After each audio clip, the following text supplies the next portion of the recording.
Hello दोस्तों, नमस्कार। एक बार फिर से स्वागत है आपके अपने यूट्यूब चैनल देव जी के ट्रिक्स में। तो दोस्तों यहाँ पर देख सकते हैं इलाहाबाद हाई कोर्ट का एडमिट कार्ड आपका जारी कर दिया गया है। आप लोगों ने देख भी लिया होगा। आप लोग कमेंट करिएगा कि आप लोगों का जो सेंटर है वो कहाँ है और कौन से शिफ्ट में है और किस दिन आपका है, ज़रूर दीजिएगा कमेंट में। और देख सकते हैं इलाहाबाद हाई कोर्ट की कंप्लीट तैयारी हमारे चैनल पर चल रही है, जहाँ पर हिंदी, जीके, करंट अफेयर ये कवर कराया जा रहा है। आपका लगभग हमने पूरा सिलेबस कवर कर दिया है और आपके सिलेबस में यहाँ पर पर्यावरण से संबंधित आपका सिलेबस दिया है, तो उसको हम लोग कवर कर रहे हैं इस वीडियो में। लगभग 2 क्वेश्चन आपके यहाँ से पूछे जाने हैं, है ना, पर्यावरण से। तो आप लोग इस वीडियो को जरूर देखिएगा, पूरी तरीके से देखिए और पूरा वीडियो देखिएगा। बाकी आपकी हिस्ट्री, पॉलिटी, ज्योग्राफी, है ना, ये जो खेल स्पोर्ट्स आपका है वो हमने प्लेलिस्ट में आपको बना दिया है, मतलब अपलोड कर दिया है, तो उनको आप लोग जरूर देख लीजिएगा। आज रात को 8:50 में हिंदी की मैराथन आपकी होने वाली है। तो 8:50 में हाई कोर्ट की हिंदी की मैराथन जो आपकी है उसको आप लोग जरूर देख लीजिएगा, ठीक है। चलिए, गुड मॉर्निंग, गुड मॉर्निंग सभी को, गुड मॉर्निंग सभी को, गुड मॉर्निंग। जय माँ शारदे, सभी को नमस्ते, सभी को जय हिंद। खुश रहिए भैया, ईश्वर सफल बनाए। तो चलिए फिर स्टार्ट करते हैं सुपर फास्ट तरीके से। आज के इस टेस्ट पेपर को सॉल्व करेंगे। पहला क्वेश्चन आपसे दिया गया है कि चिपको आंदोलन के नेतृत्वकर्ता आपके कौन थे। 1 को ऑप्शन देना है। तो आप कहेंगे सर चिपको आंदोलन के जो नेतृत्वकर्ता थे वो आपके कौन थे, तो यहाँ पर देख सकते हैं ऑप्शन नंबर आपका सी हो जाएगा। ये है सुंदर लाल बहुगुणा, जिसका ऑप्शन आ गया सी नंबर, बिल्कुल सही जवाब हो जाएगा। नेक्स्ट क्वेश्चन को लाते हैं। क्वेश्चन आपसे दिया गया है और आपसे कह रहा है नर्मदा बचाओ आंदोलन की संस्थापक इनमें से कौन थी। नर्मदा बचाओ आंदोलन की संस्थापक इनमें से कौन थी। तो दोस्तों यहाँ पर इनका नाम क्या है, मेधा पाटकर। ऑप्शन नंबर आपका सी राइट हो जाएगा। दोस्तों याद रखिएगा, यहाँ पर ऑप्शन नंबर आपका सी हो जाएगा। ये पर्यावरण आंदोलन की परिपक्वता का उदाहरण आपको देखने को मिलता है। यहाँ पर आगे बढ़ते हैं। क्वेश्चन आपसे अगला पूछा गया और आपसे कह रहा है कि भारत का वह कौन सा जिला था जहाँ व्यावसायिक वानिकी के विरुद्ध चिपको आंदोलन शुरू हुआ था। यहाँ पर 3 की अगर हम बात कर लेते हैं तो आप कहेंगे सर ये जो आपका है चमोली जिला है ना, क्या है, तो आप कहेंगे सर चमोली। इसका ऑप्शन नंबर आपका बी राइट हो जाएगा, चमोली हो जाएगा। यहाँ पर आगे बढ़ते हैं। क्वेश्चन आपसे अगला पूछा गया और आपसे कह रहा है प्रोजेक्ट एलिफेंट की शुरुआत कब हुई थी। प्रोजेक्ट एलिफेंट की जो शुरुआत हुई थी वो आपकी हुई थी कब, तो आपकी 1992 में, फरवरी 1992 में। तो इसका ऑप्शन नंबर आपका बी यहाँ पर राइट हो जाएगा। आगे बढ़ते हैं। क्वेश्चन आपसे अगला पूछा गया और आपसे कह रहा है निम्नलिखित में से किस राज्य से कस्तूरी मृग परियोजना की शुरुआत की गई। तो याद रखिएगा, कस्तूरी मृग को देखकर आप लोग तुरंत आप लोग जम्मू कश्मीर मत लगाइएगा, क्योंकि ये जो आपकी परियोजना है इसकी शुरुआत आपकी उत्तराखंड से की गई थी। तो यहाँ पर जो आपका आंसर है वो आपका क्या हो जाएगा, यहाँ पर ए नंबर है, राइट हो जाएगा। और ये आपकी 1970 के दशक में आपकी आरंभ की गई थी केदारनाथ अभ्यारण्य से। यहाँ पर आगे बढ़ते हैं। क्वेश्चन आपसे अगला पूछा गया है भारत में प्रवाल भित्तियाँ कहाँ पाई जाती हैं। तो भारत में जो प्रवाल भित्तियाँ हैं दोस्तों याद रखिए, लक्षद्वीप में भी है, मन्नार की खाड़ी भी है, यहाँ पर देखा जाए तो आपका अंडमान निकोबार भी है, साथ में देखा जाए पाक जलडमुर्मद हो जाएगा। उड़ीसा का कोडार का जो क्षेत्र है, चंद्रभागा तट और रामचंडी समुद्र यहाँ भी पाई जाती हैं। कुल मिला के यहाँ पर जो ऑप्शन डी दिया है इनमें से सभी ऑप्शन नंबर आपका डी हो जाएगा, राइट। अगला क्वेश्चन यहाँ पर दिया गया और आपसे कह रहा है कृत्रिम आवासीय संरक्षण जहाँ पादपों के जीन को संरक्षित किया जाता है क्या कहलाता है। 7 की अगर बात करते हैं तो दोस्तों 7 का ऑप्शन बनेगा, इन्हें बोलते हैं जीन बैंक। क्या बोलते हैं, जीन बैंक कहते हैं। ऑप्शन नंबर आपका बी हो जाएगा। यहाँ पर आगे बढ़ते हैं। क्वेश्चन आपसे अगला पूछा गया है किस उत्पाद को इको मार्क दिया जाता है। तो दोस्तों इको मार्क जो दिया जाता है वो किसे दिया जाता है, तो आप कहेंगे सर इको मार्क होता है जो पर्यावरण का मित्र हो या पर्यावरण से कोई प्रकार का दिक्कत ना हो, है ना, पर्यावरण प्रदूषण ना करता हो, ऐसे भी शब्द आ सकते हैं। तो आप कहेंगे सर उन उत्पादों को दिया जाता है जो पर्यावरण के अनुकूल होते हैं। जब आपसे ये शब्द मिलेगा पर्यावरण अनुकूल, अनुकूल मतलब हो गया मित्रवत, है ना, तो इसका जो आंसर है वो आपका सी नंबर है, राइट हो जाएगा। अगला क्वेश्चन दिया गया है कृत्रिम वर्षा के लिए प्रयुक्त किया जाता है। सब बिल्कुल हमने सिलेक्टेड क्वेश्चन लिया है, ये याद रखिएगा। तो इस वीडियो को लाइक करिएगा, सपोर्ट करिएगा। जितना हम मेहनत कर रहे हैं आप लोग भी हमारी तरफ सपोर्ट करिए भाई। आप लोग घर पे रह के आपको हम सिलेबस कवर करा रहे हैं और आप लोग पूरी तरीके से सपोर्ट करिएगा, लाइक शेयर करते रहिएगा ताकि हम भी मोटिवेट रहें, ठीक है ना। और यहाँ पर देखो कृत्रिम वर्षा के लिए है, लगभग जवाब आ चुका है। यहाँ पर सिल्वर आयोडाइड जो ऑप्शन नंबर आपका सी दिया गया है बिल्कुल सही जवाब हो जाएगा, है ना। और यहाँ पर आगे बढ़ते हैं। क्वेश्चन आपसे अगला पूछा गया और आपसे कह रहा है कि हरित ग्रह प्रभाव के अभाव में भू सतह का औसत तापमान होगा। मतलब अगर यहाँ पर हरित ग्रह प्रभाव के अभाव में अर्थात अगर ग्लोबल वार्मिंग ना हो तो आपकी पृथ्वी का जो तापमान है वो औसत तापमान लगभग कितना हो जाएगा, तो आप कहेंगे -18 डिग्री सेंटीग्रेड हो जाएगा। मतलब ये है कि पृथ्वी पर जीवन संभव नहीं हो सकता है, ठीक है ना भाई। मान लो 18 रहेगा भी तो आप बताइए यहाँ पर क्या होगा, ना खेती कर सकते हो ना कुछ हो सकते हो, तो भाई खाओगे पियोगे क्या, है ना। तो यहाँ पर आंसर नंबर आपका हो जाएगा बी नंबर हो जाएगा, याद रखिएगा। आगे बढ़िएगा, क्वेश्चन आपसे अगला पूछा गया है, निम्न में से किसमें ओजोन की सर्वाधिक सांद्रता मिलती है। तो ओजोन की जो परत है वो आपको मिलती है कहाँ पर, समताप मंडल में। और समताप मंडल की बात करते हैं तो भैया सम से समताप और सा से हो जाएगा यहाँ पर स्ट्रेटोस्फेयर। यहाँ पर जो आंसर है वो आपका सी हो जाएगा, स्ट्रेटोस्फेयर हो जाएगा। यहाँ पर मेसेसो मतलब होता है जो मध्य होता है ना। ट्रोपो मतलब होता है क्षोभ मंडल होता है। तो आप कहेंगे सर यहाँ पर जो आंसर है वो आपका सी हो जाएगा, राइट है ना। और देखा जाए तो आपका जो ओजोन दिवस मनाते हैं वो 16 सितंबर को मनाते हैं, ये भी आपको याद रख लेना है। अगला क्वेश्चन आपसे दिया गया है और आपसे कह रहा है ओजोन होल किससे संबंधित है। तो आप कहेंगे सर ओजोन होल जो संबंधित है वो किससे है, तो यहाँ पर कहेंगे सर समताप मंडल में ओजोन परत की जो मोटाई में कमी आ रही है, अर्थात ओजोन परत के क्षरण से जुड़ा हुआ है। अभी आपको याद होगा कि अंटार्कटिका के ऊपर समताप मंडल में ओजोन की मात्रा अत्यधिक कमी हो गई है, जिसे ओजोन छिद्र कहा गया है। यहाँ पर आगे बढ़ते हैं, क्वेश्चन आपसे अगला पूछा गया है, रेडियो एक्टिव प्रदूषण से कौन सा रोग हो सकता है।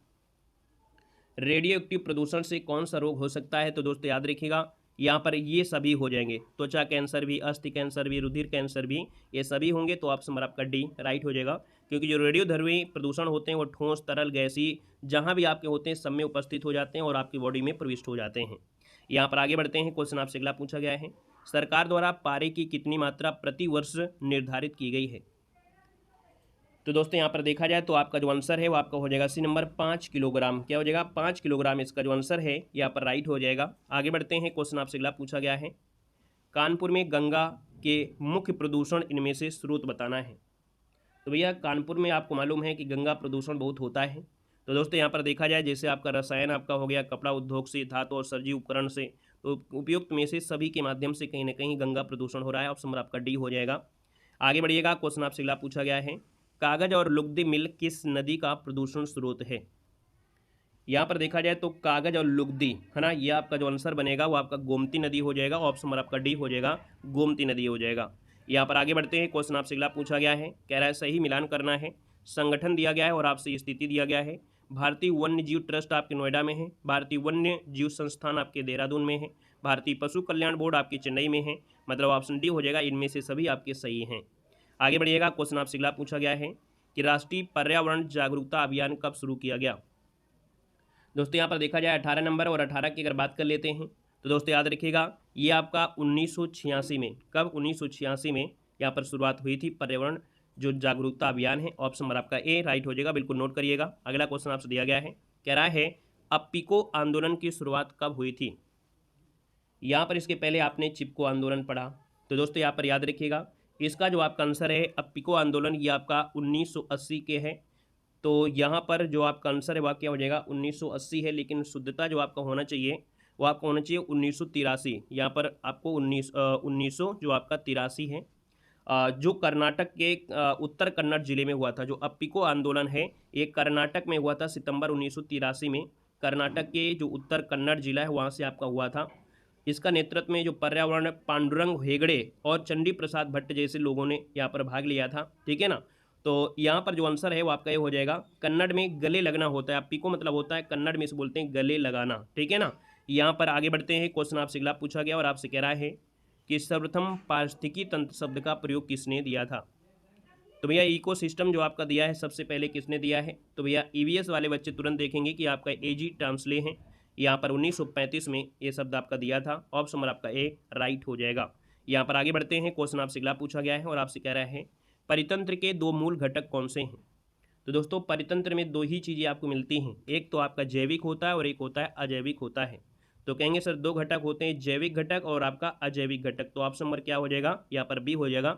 जैविक घटक मतलब जैसे पेड़ पौधे जानवर होते हैं, है ना, ये आपके होते हैं। और अजैविक मतलब होता है जैसे जल हो गया, प्रकाश हो गया, वर्षा हो गया, पहाड़ हो गया, ये जो वायुमंडल में देखने को मिलती हैं, ठीक है। आगे बढ़िएगा, क्वेश्चन आपसे दिया गया है। देखो अगर अच्छा लग रहा है, सीखने को मिल रहा है, अच्छा कंटेंट मिल रहा है, तो आप लोग हमारा सपोर्ट करते रहिए, हम आपको सपोर्ट तक पहुंचाएंगे, आपको आपके लक्ष्य तक पहुंचाएंगे, ठीक है। तो आप लोग भी लाइक शेयर करते रहिएगा।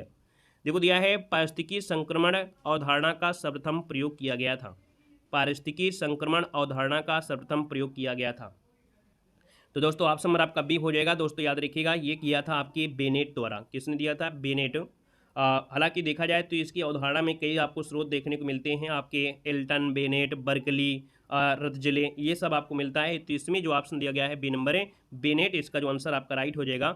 बेनेट की अगर बात करते हैं तो आपके 1976 में, है ना, जॉन बेनेट ने ये आपका दिया था। ऑप्शन नंबर आपका बी हो जाएगा जो पारिस्थितिकी संक्रमण है। आगे बढ़िएगा, क्वेश्चन आपसे अगला पूछा गया है, निम्नलिखित में से कौन सा प्रादेशिक निवास का उदाहरण है। प्रादेशिक निवास का उदाहरण जो आपका है, तो भैया यहाँ पर देखा जाए जो आपकी घास का मैदान है ना, जैसे वन हो गया, घास के मैदान हो गया, रेगिस्तान हो गया, तट रेखा हो गया, अर्धभूमि हो गई, खेत, कस्बे, शहर, यहीं तो लोग रहते हैं।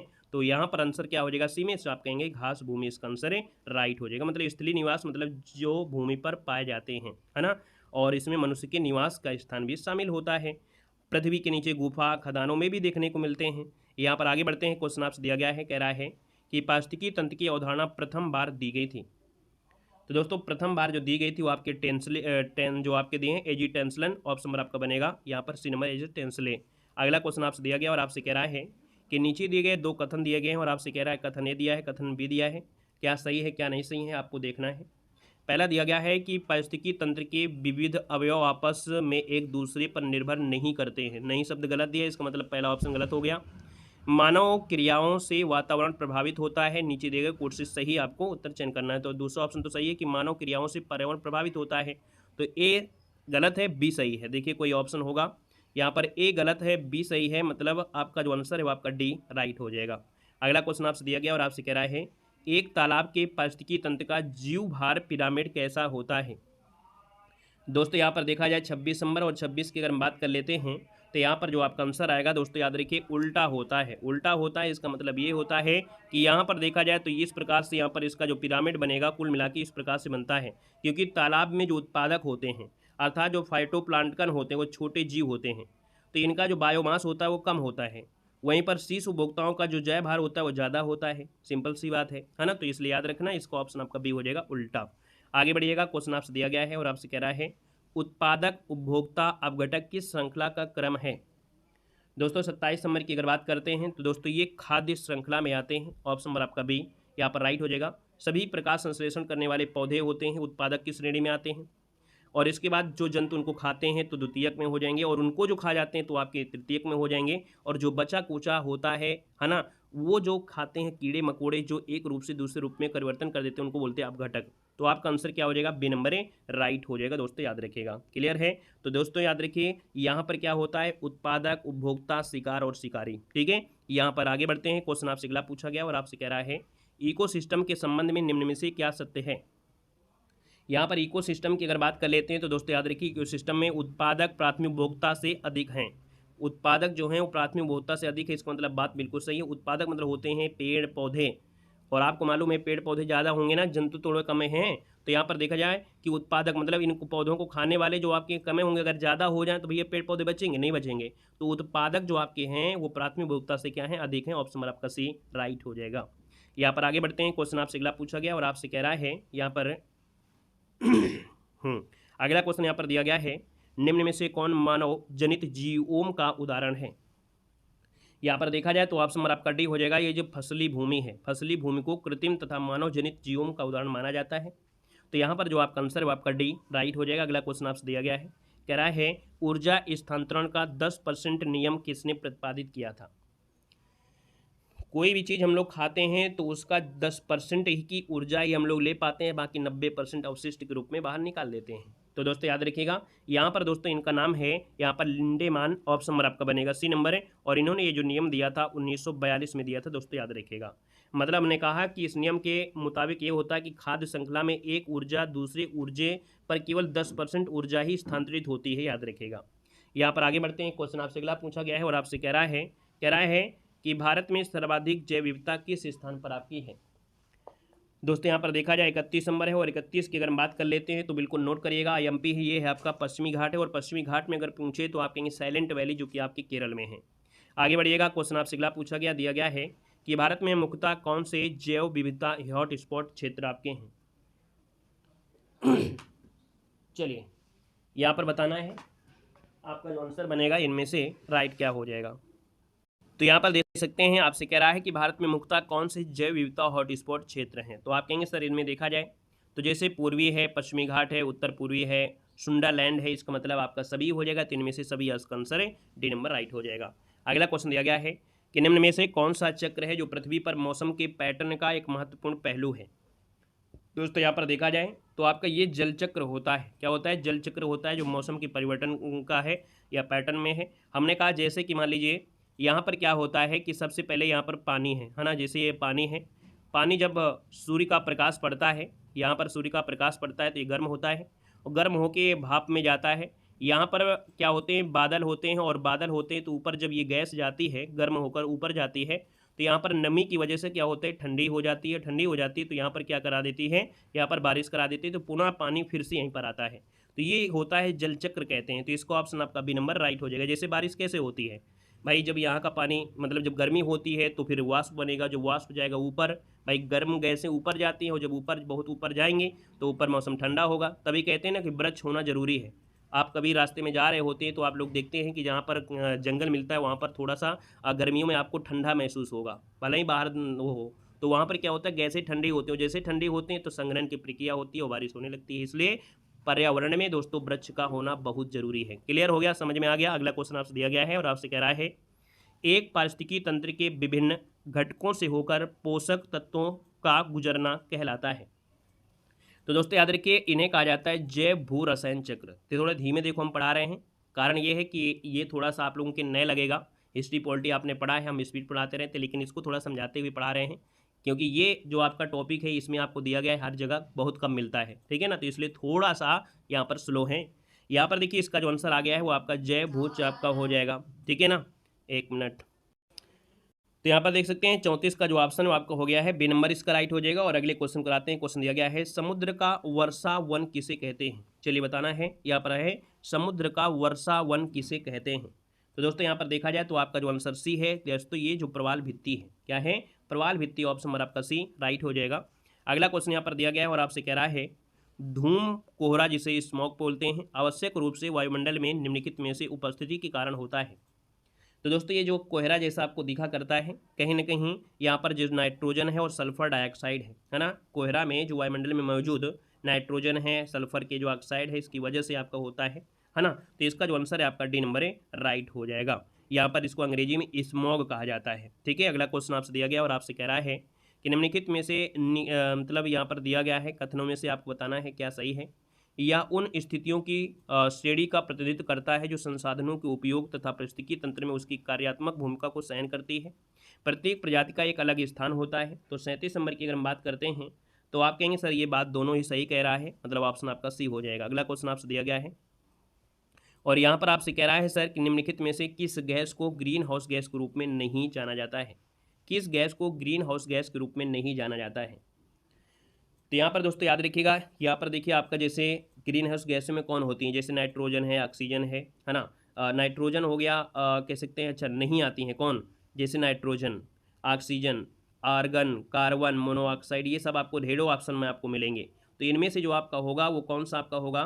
तो देखिए यहाँ पर जो आपका आंसर है वो आपका बनेगा कौन सा, बी नंबर आर्गन हो जाएगा। कौन हो जाएगा? आर्गन हो जाएगा। अब यहाँ पर देखिएगा जो ग्रीन हाउस गैस में सर्वाधिक होती है वो आपकी जैसे कार्बन डाइऑक्साइड आपकी है, मीथेन हो गया, नाइट्रस ऑक्साइड हो गई।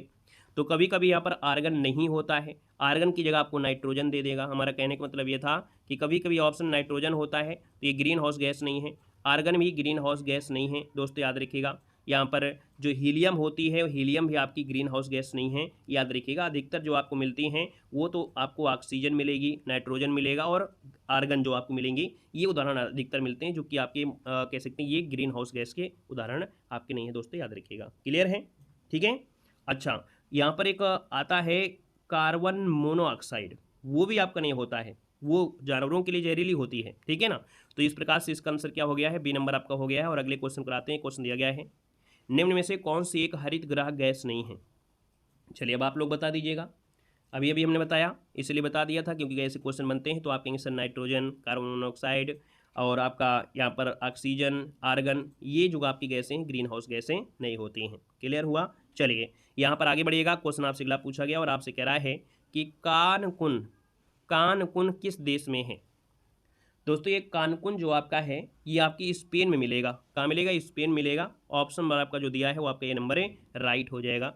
अगला क्वेश्चन यहाँ पर दिया गया और आपसे कह रहा है निम्न प्रदूषक एजेंटों में से कौन सा एजेंट है जो ओजोन परत में छेद बनाने के लिए जिम्मेदार है।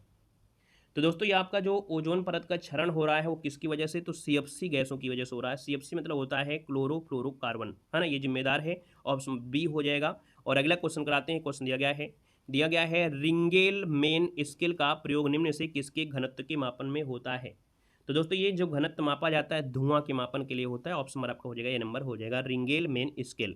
अगला क्वेश्चन यहाँ पर दिया गया और आपसे कह रहा है कि केंद्र सरकार ने राष्ट्रीय स्वच्छ वायु कार्यक्रम के अंतर्गत किस वर्ष तक वायुमंडल में प्रदूषणकारी कणों के स्तर 40% कमी लाने का लक्ष्य निर्धारित किया है।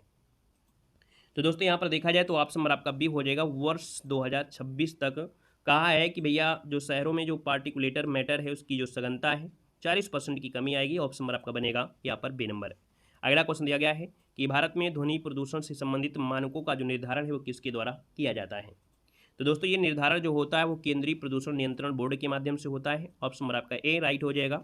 अगले क्वेश्चन कराते हैं। क्वेश्चन दिया है वन्य जीव संरक्षण अधिनियम कब बनाया गया था।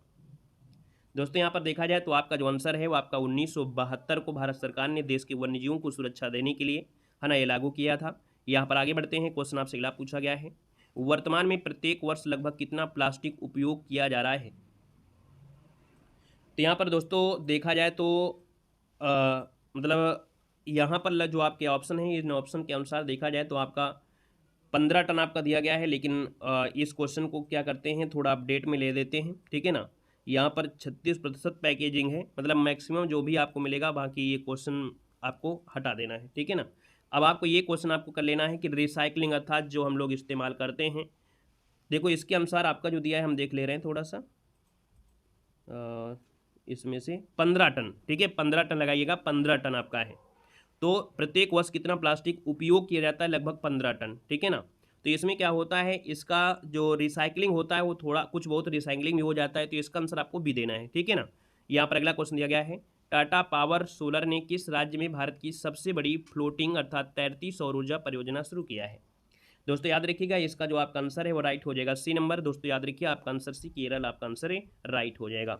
यहाँ पर आगे बढ़ते हैं। क्वेश्चन आपसे अगला पूछा गया और आपसे यहाँ पर दिया गया है कि भारत में BS3 मानक कब लागू किया गया था।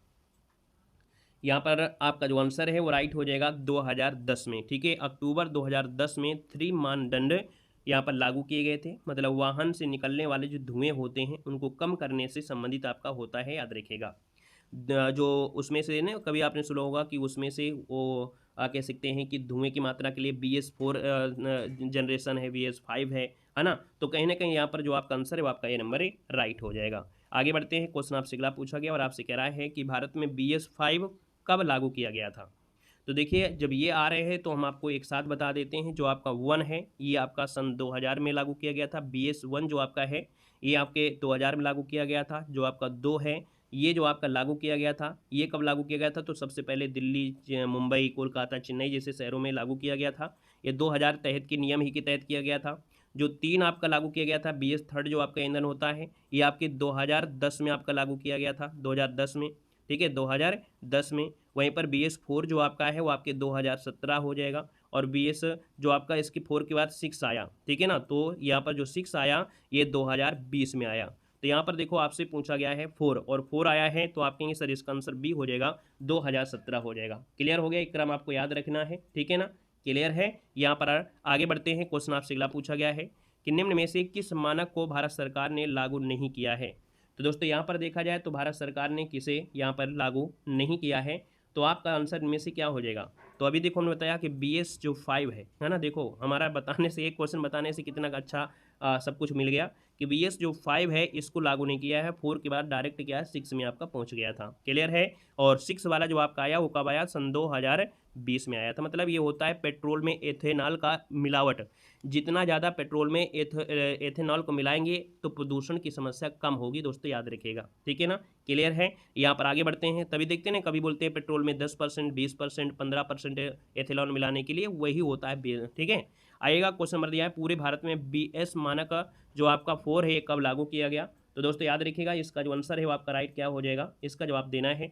तो BS4 जो आपका दिया है पूरे भारत में, ठीक है। स्टार्टिंग तो आपकी 17 में हुई थी, लेकिन पूरे भारत में अगर हम बात करते हैं तो ये आपका ये अच्छा दिया गया V6 दिया है ना, तो 6 आपका हुआ था 2020 में, है ना, कब 2020 में, मतलब ऑप्शन नंबर आपका हो जाएगा बी नंबर। समझ में आ गया ना, जो BS6 न आपका है वो आपका कब हुआ था, तो आपके 2020 में हुआ था। ठीक है, क्लियर है।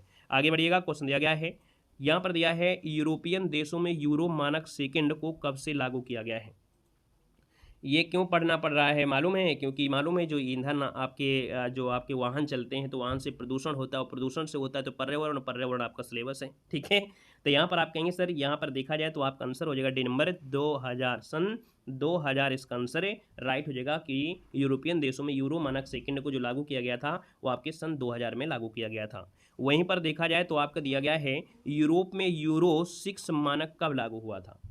तो दोस्तों याद रखिएगा यूरोप में लागू हो गया था 2015 में, 1 सितंबर 2015 को, है ना, और आपको मालूम है कि भारत में 2020 में आया था। ठीक है ना, क्लियर हो गया है। यहाँ पर आगे बढ़ते हैं, क्वेश्चन आपसे अगला पूछा गया है और आपसे कह रहा है रंजकों से जुड़े माध्यमिक कार्बनिक रसायनों की कुल निर्धारित मात्रा कितनी है। तो दोस्तों इसका आंसर जो आपका बनेगा वो आपका हो जाएगा सी नंबर 50 किलोग्राम प्रति वर्ष, इसका आंसर है, राइट हो जाएगा। यहाँ पर देखा जाए तो आपके जो कार्बनिक पदार्थ होते हैं विषमांगी और बहुत जटिल होते हैं, आमतौर पे वजन के संदर्भ में लगभग आपका इतना मिलता है, तो ऑप्शन नंबर आपका सी बनेगा।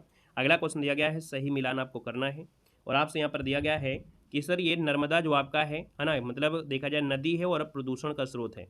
तो नर्मदा में दोस्तों कागज मिल का जो आपका प्रदूषण मिलता है, काली नदी में चीनी मिल का प्रदूषण मिलता है, चंबल नदी में रेशम मिल का मिलता है, उपयुक्त में से सभी आपके सही हैं। यहाँ पर आगे बढ़ते हैं, क्वेश्चन दिया गया है और आपसे कह रहा है UNFCCC का अर्थ इनमें से है क्या। दोस्तों 56 की अगर बात करते हैं तो दोस्तों इसका ऑप्शन होता है United Nations framework convention on climate change. ठीक है, मतलब कि जलवायु परिवर्तन पर संयुक्त राष्ट्र फ्रेमवर्क कन्वेंशन, इसे ये कहा जाता है। यहाँ पर आगे बढ़ते हैं, क्वेश्चन दिया गया और आपसे कह रहा है कि भारतीय वनस्पति सर्वेक्षण संस्थान कहाँ पर है। तो दोस्तों याद रखिए इसका ऑप्शन नंबर आपका सी हो जाएगा, ये आपकी कोलकाता में है और इसकी स्थापना जो आपकी 1887 में इसकी स्थापना की गई थी। यहाँ पर आगे बढ़ते हैं, क्वेश्चन आपसे अगला पूछा गया है, सलीम अली पक्षी विज्ञान केंद्र कहाँ पर अवस्थित है। यहाँ पर देखा जाए तो आपका जो आंसर बनेगा वो आपका बी हो जाएगा। ये दोस्तों ये आपके तमिलनाडु के कोयम्बटूर के बाहरी इलाके में अनाईकट्टी में आपका स्थित है और इसका जो आंसर है वो आपका बी हो जाएगा। एक प्रसिद्ध वैज्ञानिक थे, है ना, डॉक्टर सलीम, उन्हीं के नाम पर ये रखा गया है। आगे बढ़ते हैं, क्वेश्चन आपसे अगला पूछा गया है कि अंतर्राष्ट्रीय सौर गठबंधन का या संगठन का मुख्यालय कहाँ पर है। तो दोस्तों यहाँ पर देखा जाए तो आपका आंसर हो जाएगा कहाँ पर, ये आपका है गुरुग्राम में है, ऑप्शन नंबर आपका सी हो जाएगा, गुरुग्राम हरियाणा में है, नोट कर लीजिएगा, जो अंतर्राष्ट्रीय सौर संगठन का मुख्यालय है। अगला क्वेश्चन यहाँ पर दिया गया है और आपसे कह रहा है कि भारतीय प्राणी सर्वेक्षण संस्थान कहाँ पर है। भारतीय प्राणी सर्वेक्षण संस्थान जो आपका है दोस्तों याद रखिएगा ये मिलेगा आपको कोलकाता में, ऑप्शन नंबर आपका बी राइट हो जाएगा, कोलकाता। आगे बढ़ते हैं, क्वेश्चन दिया गया है आवाज फाउंडेशन के संस्थापक कौन हैं। दोस्तों यहाँ पर देखिएगा आवाज फाउंडेशन के संस्थापक आपके हैं कौन, यहाँ पर पहली बार पढ़ रहे होंगे तो दोस्तों याद रखिए इनका नाम है सुमेरा अब्दुलाली। क्या नाम है यहाँ पर, सुमेरा अब्दुलाली, इसका जो ऑप्शन है यहाँ पर बी नंबर है, राइट हो जाएगा। दोस्तों याद रखिएगा आवाज फाउंडेशन ये एक गैर सरकारी संगठन है, ये भारतीय ट्रस्ट अधिनियम 1882 के तहत राष्ट्रीय स्तर पर पंजीकृत आपका किया गया था, मतलब पंजीकरण है। इसका मकसद है कि समाज में जो मौजूद असमानताएं हैं उनके खिलाफ संघर्ष को आगे बढ़ना। क्लियर है, गरीबी के कारण शिक्षा से वंचित बच्चों और महिलाओं के लिए शिक्षा का काम करना, पर्यावरण संरक्षण और प्रदूषण रोकने के लिए जागरूकता पैदा करना, शैक्षणिक परियोजनाओं को में शामिल करना, है ना, उनमें कहीं ना कहीं ये आपका संबंधित है, ऑप्शन आपका बी बनेगा। अगला क्वेश्चन यहाँ पर दिया गया है कि पारिस्थितिकी संरक्षण तथा सतत विकास उद्देश्य किसका उद्देश्य है। यहाँ पर दोस्तों देखा जाए तो ये जो आपका है good planet foundation, option number आपका हो जाएगा सी नंबर, राइट हो जाएगा। अगला क्वेश्चन आपसे दिया गया और आपसे कह रहा है निम्न में से किसका उद्देश्य है जो जंगल और जैव विविधता का संरक्षण करना। यहाँ पर दोस्तों ये उद्देश्य है आपका किसका, तो आपका फ्रैंकफर्ट जूलॉजिकल सोसाइटी का है। यहाँ पर जो आंसर है वो आपका बन जाएगा बी नंबर, राइट हो जाएगा। दोस्तों याद रखिएगा यहाँ पर अगला क्वेश्चन आपसे दिया गया है और आपसे कह रहा है निम्न में से किसमें दुर्लभ उपलब्धि, क्या दिया है, निम्नलिखित में से किसमें दुर्लभ उपलब्धि के लिए वैश्विक 500 पुरस्कार दिया जाता है। तो दोस्तों ये पुरस्कार मिलता है पर्यावरण संरक्षण के लिए जाता है, ऑप्शन नंबर आपका बी बनेगा। अगला क्वेश्चन यहाँ पर दिया गया है NO2 मुख्य रूप से उत्पन्न होती है। यहाँ पर NO2 जो आपकी है वो आपकी देखा जाए तो आपकी पुराने वाहन होते हैं, बिजली संयंत्रों से, औद्योगिक इकाइयों से, इसका मतलब ऑप्शन नंबर आपका डी हो जाएगा, राइट हो जाएगा। दोस्तों याद रखिएगा और ये देखा जाए तो अम्लीय वर्षा को जन्म देती है ना, और ये पेट्रोल डीजल कोयले को जलाने से भी उत्पन्न हो जाती है। यहाँ पर आगे बढ़ते हैं, क्वेश्चन दिया गया है और आपसे कह रहा है निम्न में से भारत में कितने टाइगर रिजर्व हैं। तो दोस्तों यहाँ पर देखिए अपडेट के अनुसार आपका यहाँ पर है और मार्च 2024 में अपडेट आया था जिसके अनुसार यहाँ पर 55 आपका जो आंसर है यहाँ पर बी नंबर है, राइट हो जाएगा, 55 हो जाएगा। और आप लोग कहीं अगर पढ़े होंगे और अपडेट नहीं किया होगा तो फिर 52-53 ही दिखा रहे होंगे। यहाँ पर जो अपडेट है वो ऑप्शन नंबर आपका बी हो जाएगा, 55। आगे बढ़िएगा, क्वेश्चन आपसे दिया गया है निम्न में से कौन सा राष्ट्रीय उद्यान है जो मध्य प्रदेश में स्थित है। अब आपको याद होगा कि मध्य प्रदेश में जो आपका राष्ट्रीय उद्यान है वो आपका कौन सा है, तो आप कहेंगे मध्य प्रदेश में तो बहुत हैं और इन ऑप्शन में से पूछा है, तीनों ऑप्शन में से आप कहेंगे सर कूनो राष्ट्रीय उद्यान इसका आंसर राइट हो जाएगा। यहाँ पर देखो मध्य प्रदेश में देखा जाए तो कान्हा भी है ना, पेंच राष्ट्रीय उद्यान है, माधव राष्ट्रीय उद्यान है, घगुआ राष्ट्रीय उद्यान भी आपका है, ठीक है ना, क्लियर हो गया है। यहाँ पर सतपुड़ा राष्ट्रीय उद्यान भी आपका है, ठीक है ना। जिम कार्बेट कहाँ पर, उत्तराखंड में है, ठीक है। यहाँ पर दुधवा राष्ट्रीय उद्यान आपको मालूम है ना, आपकी यूपी में भी है। और वहीं पर सिमलीपाल कहाँ पर है आपको बताना है, सिमलीपाल राष्ट्रीय उद्यान कहाँ पर है, ये बहुत बार पूछा गया है। तो सिमलीपाल देखा जाए तो उड़ीसा में है, कहाँ पर है आपके उड़ीसा में है, याद रखिएगा, क्लियर है ना। दुधवा राष्ट्रीय उद्यान तो आपको बताया दुधवा राष्ट्रीय उद्यान आपको यूपी मिल जाएगा। और अगले क्वेश्चन कराते हैं, क्वेश्चन दिया गया है भारत में टाइगर रिजर्व का क्षेत्रफल कितने वर्ग किलोमीटर तक फैला हुआ है। तो दोस्तों यहाँ पर देखा जाए तो इनका जो फैला हुआ है लगभग आपका ये जो 75,000 वर्ग किलोमीटर है, ऑप्शन नंबर आपका ए यहाँ पर है, राइट हो जाएगा। आगे बढ़ते हैं, क्वेश्चन आपसे अगला पूछा गया है और यहाँ पर देखिए एक इसमें से एक अपडेट भी आपको मिल चुका है 33,000 जो कि आपके बाघ अभ्यारण्य के लिए है ना, 33,000 आपके बाघ अभ्यारण्य के लिए है। तो टाइगर रिजर्व आपका 75 वाला ऑप्शन नंबर आपका यहाँ पर ये नंबर कर लीजिए, कोई दिक्कत नहीं है। यहाँ पर आगे बढ़िएगा, क्वेश्चन आपसे अगला पूछा गया है और आपसे कह रहा है लिविंग प्लैनेट रिपोर्ट वर्ष 2024 के अनुसार मीठे जल की प्रजातियों की आबादी में कितने प्रतिशत की कमी आई है। तो दोस्तों यहाँ पर देखा जाए तो मीठे पानी में जो प्रजातियाँ रह रही हैं उनकी प्रजातियों में जो कमी देखने को मिली है तो दोस्तों 83% प्रजातियाँ कम हो चुकी हैं। तो दोस्तों याद रखिए इसका आंसर आपका सी हो जाएगा, राइट, ठीक है ना। तो भैया इस प्रकार से यहाँ पर 69 क्वेश्चन आपके हमने कवर करा दिया है। देख सकते हैं कि बड़ा मस्त टॉपिक, हमको पढ़ाने में बड़ा मस्त लगा है, बाकी आपको कैसा लगा आप लोग बताइएगा। हमने कहा कि हिस्ट्री पॉलिटी ज्योग्राफी ये सब चीज़ें होती थोड़ी स्पीड में हम पढ़ाते भी हैं, लेकिन ये टॉपिक को थोड़ा समझ कर और समझा कर आपको पढ़ाते रहे हैं, ठीक है। हमें भी मज़ा आया, बाकी आपको भी मज़ा आ रहा होगा, ठीक है। तो चलिए फिर आज के लिए इतना रखते हैं, मिलते हैं एक नए सेशन के साथ, है ना। और बेहतरीन क्लास है आपको चल रही है इस समय, ठीक है। करंट अफेयर के हर एक टॉपिक कवर किए जा रहे हैं। बदले हुए नाम जैसे आपके वो भी आपको मिल जाएंगे, बाकी बहुत ऐसे टॉपिक हैं वो भी हम आपको करा देंगे, छोटे छोटे वीडियो के माध्यम से भी करा देंगे, है ना। और हमने आपको बताया है कि आज रात को 8:50 में यहाँ पर हिंदी की मैराथन क्लास आपकी हाईकोर्ट की करा दी जाएगी, ठीक है। तो चलिए वीडियो को लाइक सभी लोग कर दीजिएगा, कंजूसी नहीं करिएगा, ऐसे टॉपिक के लिए कंजूसी नहीं करना है, ठीक है ना। क्लियर है, ईमानदारी से सब काम करिएगा, ईमानदार बनेंगे तभी देश तरक्की करेगा। चलिए मिलते हैं नए वीडियो के साथ, धन्यवाद, जय हिंद, वंदे